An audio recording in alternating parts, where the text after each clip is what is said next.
ГСП онлайн. Городские новости сейчас.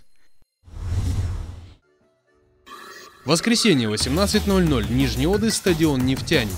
Гала-концерт фестиваля исполнителей джаз, рок, фолк и популярной музыки «Сосногорск-2014». Ежегодный музыкальный фест так называемого зырянского рока в этом году перенесли в Нижний Одесс. В конкурсной программе выступает порядка 13 команд из Сыктывкара, Инты, Яриги, Ухты и Сосногорска. Они борются за победу в 10 номинациях. Победители называют на второй заключительный день концерта. В итоге лучшей командой в альтернативном направлении тяжелый рок становится группа Edwin King из Ухты. Играем музыку под названием Metal Step. Это металл с сочетаниями танцевальной и электронной музыки. Вдохновляет нас всякая разная, как электронная, так и совсем обычная музыка. И писатель Стивен Кинг. В этом году хедлайнером фестиваля стала питерская команда Animal Jazz. Коллектив с 14-летней историей в коме не в первый раз. Отличительной чертой выступления артистов стало живое эмоциональное общение. При этом в противовес обычной ситуации это был разговор не сверстников, а своего рода дружеский совет взрослого человека, который пытается сказать подросткам о себе самом в их возрасте. Одного хорошего, крутого облома.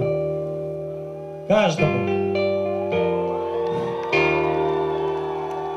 Из которого каждый из вас должен сделать правильный вывод. Виноват не Петербург, не Ленинград, и не эта девушка, а виноват ты сам, всегда, во всем. Многие любят Animal Jazz за тексты песен, они подчас депрессивны, а иногда и откровенно экзальтированы. Впрочем, у этого может быть свое объяснение, ведь, как замечает фронтмен команды Александр Красовицкий, независимой рок-группе в нашей стране тяжело, при этом практически всегда. Однако, наверное, поэтому в своих песнях Animal Jazz пытаются сказать о том, что важно всегда – человеческой душе. Мы музыкой занимаемся, поем о душе, о том, что у человека каждый день с утра происходит в голове, когда он просыпается, встает, идет в ванну, чистит зубы, смотрит в зеркало, задерживает свой взгляд там, да, допустим. Вот об этом мы стараемся петь и разговаривать с людьми, о том, что с ним у них внутри в душе происходит.